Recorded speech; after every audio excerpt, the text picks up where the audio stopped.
বিহার থেকে আগ্নেয়াস্ত্র পাচার। হাবড়া নৈহাটি রোডের কাছে সিআইডির জালে এক মহিলা অস্ত্র পাচারকারী। ভিতর থেকে 200 রাউন্ড কার্তুজ উদ্ধার হয়েছে বলে জানা যাচ্ছে। সিআইডির জালে এক মহিলা অস্ত্র পাচারকারী। টেলিফোনে এই নিয়ে রয়েছেন আমাদের সঙ্গে প্রতিনিধি পার্থপ্রতিম ঘোষ। পার্থপ্রতিম, এই অস্ত্র সে কোথায় পাচার করার চেষ্টা করছিল আর কিভাবেই বা সিআইডির জালে ধরা পড়লো এই মহিলা অস্ত্র পাচারকারী? দেখো, সিআইডির জালে মহিলা অস্ত্র পাচারকারী এবং আজকে সকালবেলা সিআইডি কিন্তু গোপন সূত্রে কয়েকদিন ধরে খবর পাচ্ছিলেন যে মহিলাদের কিন্তু অস্ত্র কারবারে এখানে ব্যবহার করা হচ্ছে এবং ব্যবহার করে অন্য রাজ্য থেকে অস্ত্র, আগ্নেয়াস্ত্র বা অ্যামুনিশন সেগুলোকে এ রাজ্যে নিয়ে কিন্তু তারা আসছেন। এবং যখন মহিলাদের এক্ষেত্রে ব্যবহার করা হচ্ছে বলে জানতে পারে, সেই মতো পূজা বিশ্বাস নামে এক মহিলা, যেমনটা জানা যাচ্ছে, তাকে হচ্ছে সিআইডির গোয়েন্দারা কয়েকদিন ধরে গোটা বিষয় যখন ট্র্যাক করে এবং সন্দেহ হয় এবং তার পরবর্তীকালে জানা যায় পূজা বিশ্বাস সে হাবড়া এলাকাতে কিছুদিন আগে একটা ঘর ভাড়া নিয়ে থাকতে শুরু করে এবং তারপরে জানা যায় পূজা বিশ্বাসে বিহার গিয়েছিল এবং বিহার থেকে একেবারে 7mm 9mm পিস্তল প্রায় 200 রাউন্ড কার্তুজ সে কিন্তু নিয়ে ফিরছিল এবং ফেরার পরে আজকে একেবারে যে হাবড়া অশোকনগরে সেখানে কমার্শিয়াল ভেহিকেলে পূজা বিশ্বাস যে ব্যাগে করে এই আগ্নেয়াস্ত্র এবং কার্তুজ নিয়ে যখন যাচ্ছিল তখন সিআইডির গোয়েন্দারা ওই গাড়িতে ওঠে এবং উঠে যখন তার ব্যাগ সার্চ করে এবং সার্চ করার পর দেখা যায় যে 7mm 9mm পিস্তল, ম্যাগাজিন এবং তার সঙ্গে প্রচুর পরিমাণে কার্তুজ রয়েছে, যেগুলো হচ্ছে প্রায় 200 রাউন্ড কার্তুজ।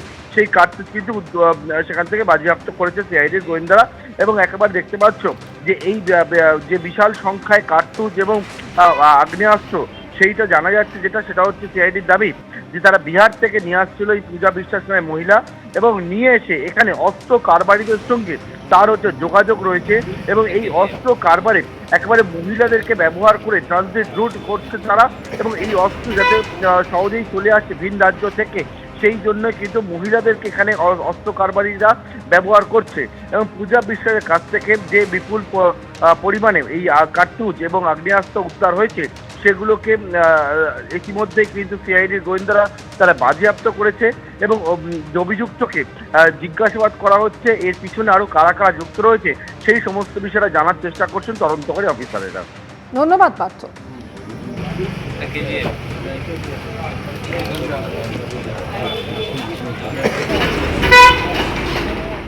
আগামীকাল থেকে শুরু হচ্ছে সংসদের বাদল অধিবেশন। তার আগে আজ সর্বদলের বৈঠকে আমন্ত্রণ, স্বীকৃতি পেতে চলেছে এনসিপিআই। সকাল 11টায় সর্বদলীয় বৈঠকে ডাক দেওয়া হয়েছে এবং সেই বৈঠকে ডাক পেয়েছে বিদ্রোহী তৃণমূল সাংসদের দল এনসিপিআই। এনসিপিআই সাংসদকে আমন্ত্রণ এবং ইতিমধ্যে আপনারা জানেন যে সুদীপ বন্দ্যোপাধ্যায় তিনি গতকাল প্রধানমন্ত্রী নরেন্দ্র মোদীর সঙ্গে সাক্ষাৎ করেছেন। বিজেন্দ্র সিংহ আমাদের প্রতিনিধি রয়েছেন আমাদের সঙ্গে। বিজেন্দ্র, একেবারে আগামীকাল থেকে যে বাদল অধিবেশন শুরু হচ্ছে তার আগে আজ সর্বদলীয় বৈঠকের ডাক, সকাল 11টায় সেই বৈঠক ডাকা হয়েছে। কি জানা যাচ্ছে বৈঠক সম্পর্কে? অনুষ্ঠিত দেখো, যখন পার্লামেন্ট সেশন স্টার্ট হয় তার আগে সরকারের তরফ থেকে সর্বদলীয় বৈঠক ডাকা হয় এবং এর আগে আমরা 15 বছর ধরে দেখেছি এই বৈঠকে টিএমসি থেকে সুদীপ বন্দ্যোপাধ্যায় লোকসভার দলনেতা হিসাবে যেতেন এবং সেখানে তাদের দলের অবস্থান রাখতেন বিভিন্ন বিলগুলোর উপর। এবং আজকে যখন 11টায় সর্বদলীয় বৈঠক ডেকেছে সরকার, সেখানে সুদীপ বন্দ্যোপাধ্যায় উপস্থিত থাকবেন, কিন্তু এবার তিনি এনডিএ শরিক হিসেবে সেখানে থাকবেন। কাকলি ঘোষ দস্তিদারও যাবেন, যেহেতু তিনি চিফ হুইপ হতে চলেছেন। এনসিপি এই দলের আনুষ্ঠানিকভাবে ঘোষণা হয়তো হবে আগামী দুদিনের মধ্যে, তিনি তার সঙ্গে থাকবেন এবং আজকে তারা এনডিএ শরিক হিসাবে এই অল পার্টি মিটিং অংশ নেবেন 11টায়। তাদেরকে গতকালই কিরণ রিজিজু আমন্ত্রণ জানিয়েছিলেন মিটিং আসার জন্য এবং তার আগে গতকালই স্পিকারের অফিস থেকেও জানিয়ে দেওয়া হয়েছে যে তারা দাবি করেছিলেন যে পৃথকভাবে তারা বসতে চাইছেন, এনডিএর সঙ্গে তারা বসবেন 20 জন সাংসদ, সেটাকে স্বীকৃতি দিয়েছেন স্পিকার। তাদেরকে সেপারেট সিট অ্যালটমেন্ট করে দেওয়া হয়েছে। এখন নেক্সট ধাপ হচ্ছে কি তাদেরকে এনসিপিআই সাংসদ হিসাবে লোকসভায় স্বীকৃতি দেওয়া। সেটা হয়তো আগামী 2-1 দিনের মধ্যে সেটাও হয়ে যাবে, যেটা সূত্র মারফত জানা যাচ্ছে। তবে আজকে যেটা সুদীপ বন্দ্যোপাধ্যায় গতকাল প্রধানমন্ত্রীর সঙ্গে মিটিং করার পর বলেছিলেন কি প্রধানমন্ত্রী তাকে বলেছেন কি পশ্চিমবঙ্গ এবং দেশের উন্নয়ন সাথে সাথে করতে হবে এবং সেই অবস্থান নিয়েই এনসিপিএ সাংসদরা যাবেন, নেতারা যাবেন আজকে এই মিটিং এ এবং সেক্ষেত্রে পশ্চিমবঙ্গের উন্নয়ন তাদের পাখির চোখ থাকবে, যেটা সুদীপ বন্দ্যোপাধ্যায় জানাচ্ছেন এবং সেটা নিয়ে তারা বার্তাও সেটা এই মিটিং এ দেবেন এবং আগামীকাল থেকে সেশন স্টার্ট হচ্ছে। তবে অনুসূয়া সব থেকে গুরুত্বপূর্ণ হচ্ছে কি লোকসভাতে ডিলিমিটেশন করা এবং মহিলা সংরক্ষণ বিল আনা, সেটা আগামী 1 সপ্তাহের মধ্যে বিজনেসে নেই, কিন্তু সরকারের পরিকল্পনা রয়েছে এই সেশন যখন 13ই আগস্ট অব্দি চলবে তার আগে সেই বিলটিকে নিয়ে এসে লোকসভা এবং রাজ্যসভাতে একটু পাস করানো। মনে রাখতে হবে এর আগে সরকার চেষ্টা করেছিল, কিন্তু তাদের কাছে নম্বর ছিল না এবং সেই বিল পাস হয়নি। এখন এনসিপিআই এর 20 জন সাংসদ তাদের কাছে এসেছেন, 6 জন শিবসেনা উদ্ধব গুটের সাংসদরা এসেছেন। ডিএমকেও হয়তো একটা অন্য অবস্থান নিতে চলেছে। শরদ পাওয়ারের দলের তরফ থেকে একটা ইঙ্গিত পাওয়া যাচ্ছে কি কিছু চেঞ্জেস করলে তারা সেটাকে সমর্থন করবেন। সেক্ষেত্রে মনে করা হচ্ছে কি নেক্সট উইকে যখন হাউস স্টার্ট হবে তখন এই বিলগুলো সরকার নিয়ে আসবে এবং লোকসভায় সেটাকে পাস করাবে এবং সেটাতে বোঝাই যাচ্ছে সব থেকে গুরুত্বপূর্ণ সমর্থন হতে যাচ্ছে এখন এনসিপিআই এর, যারা এখন এনডিএ তে বিজেপির পরে সব থেকে বড় দল, 20 জন সাংসদ তাদের কাছে রয়েছেন এবং এর পরে হচ্ছে কিন্তু জেডিইউ এবং টিডিপি যারা আগে থেকে শরিক ছিল এনডিএ তে। সেক্ষেত্রে গুরুত্ব রয়েছে তাদের। আজকে বিএসসি মিটিংও ডাকা হয়েছে 5টার সময়, সেখানে সুদীপ বন্দ্যোপাধ্যায়কে আমন্ত্রণ জানানো হয়েছে।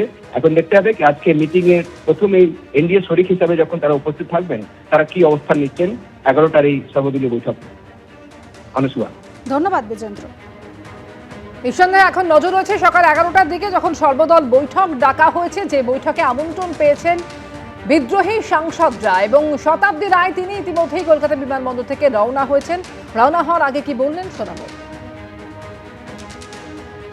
আমাদের অফিসিয়াল অনেক কাজ আছে, যেগুলো আনঅফিসিয়ালি কথাবার্তা হয়েছে সেগুলো অফিসিয়ালি নোট করা এবং রুলস হিসেবে যেগুলো এবং স্পিকারের ইনস্ট্রাকশনেই কি চাই স্পিকারের লিখিতভাবে সেগুলো আমরা করে নেব।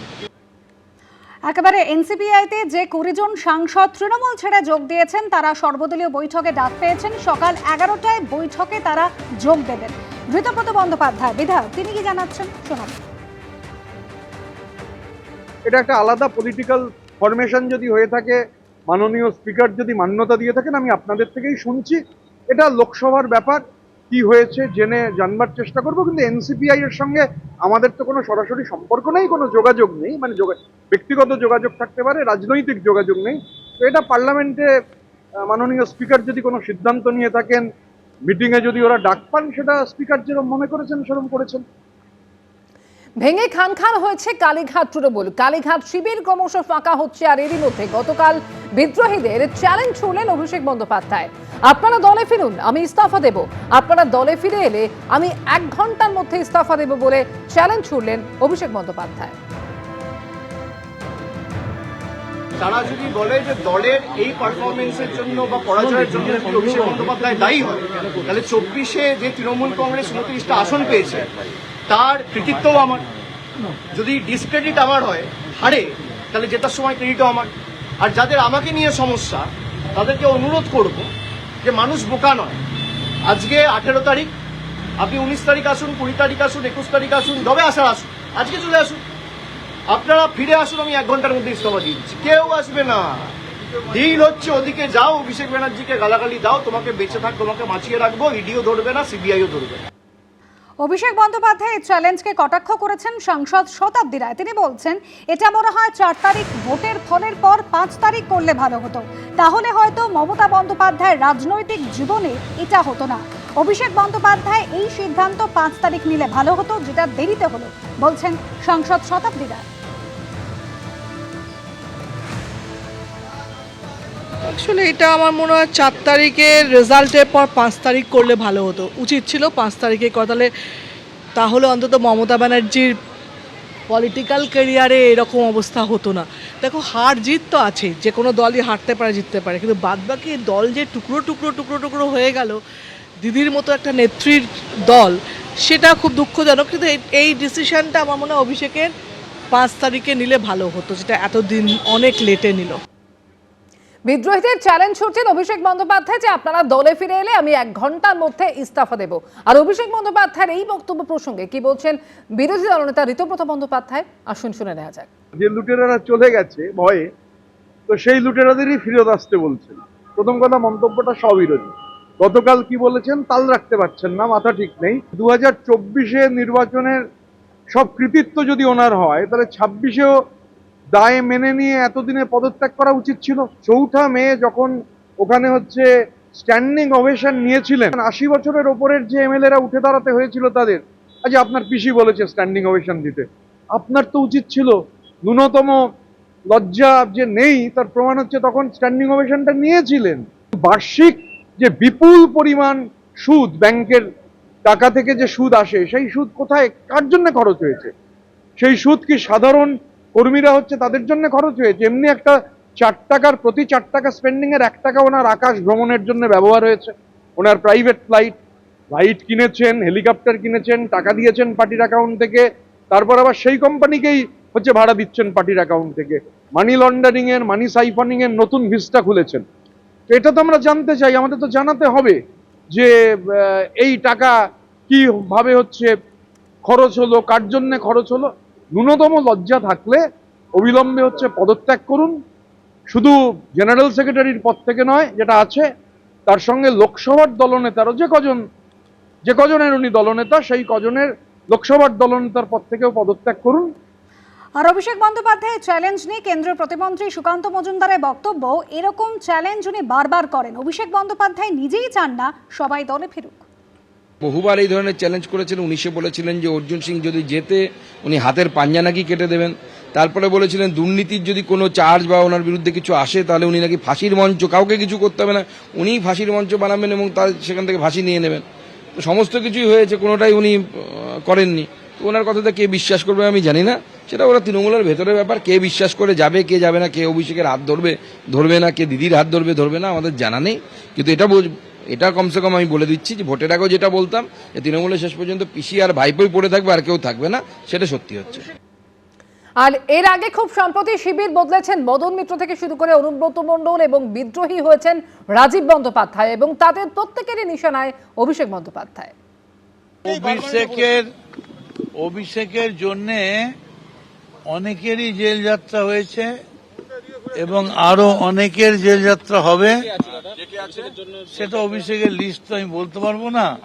তবে আজকে পশ্চিম বাংলায় যে দাঙ্গা হাঙ্গামার রাজনীতি, সব কিছুর জন্য যিনি দায়ী, only and one and only Abhishek Bandyopadhyay. আমি জেলে গেলাম কেন? চলুন।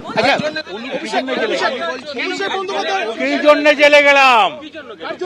কার জন্য গেলাম? অভিষেক ব্যানার্জি। 100 বার। আপনি ছিলেন নাকি কাছে?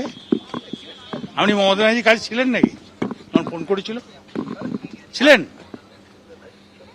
4 বার ফোন করেছিল ইলেকশনে হারার পর। আলাম চোখে দেখো না কানে দেখো তুমি, আর শুধরেই নাওগা। দলটার এই জায়গা আজকে শুভেন্দু অধিকারী আজকে কেন দল ছেড়েছে? শুধুমাত্র অভিষেক বন্দ্যোপাধ্যায়কে নেতা বানাতে গিয়ে, অভিষেক বন্দ্যোপাধ্যায়কে মান্যতা দিতে গিয়ে আজকে শুভেন্দু অধিকারীর মতো এইরকম একটা বলিষ্ঠ নেতৃত্বকে আজকে দল ছাড়তে আমরা বাধ্য করেছি। ইডির থেকেও ভয়ঙ্কর অভিষেক বন্দ্যোপাধ্যায়কে হিটলারের সঙ্গে তুলনা করেছিলেন বিধায়ক মদন মিত্র। পাল্টা অভিষেক বন্দ্যোপাধ্যায় মদন মিত্র সম্পর্কে কি বলেছেন শোনাবো। लेकिन एक ईडी समन आते ही अगर आप चले जाओगे तो ये साफ है कि आप लड़ना नहीं चाहते हो, आप डरते हो, और डरते हो तभी झुकते हो। भाई अगर आपके पास कुछ है नहीं, अगर मान लो सब कुछ आपका पक्ष में है, तो आप जाओ ईडी में। मेरे को भी बुलाए, मैं तो भागा नहीं हूं। मेरे को 10 बार बुलाया, मेरे को सीआईडी बुलाया, मेरे को एसटीएफ बुला रहा है, मेरे को सीआईडी बुला रहा है, मेरे को स्टेट पुलिस, मेरे खिलाफ कितना एफआईआर हो चुका है। एबीपी आनंद एगिए थाके एगिए राखे।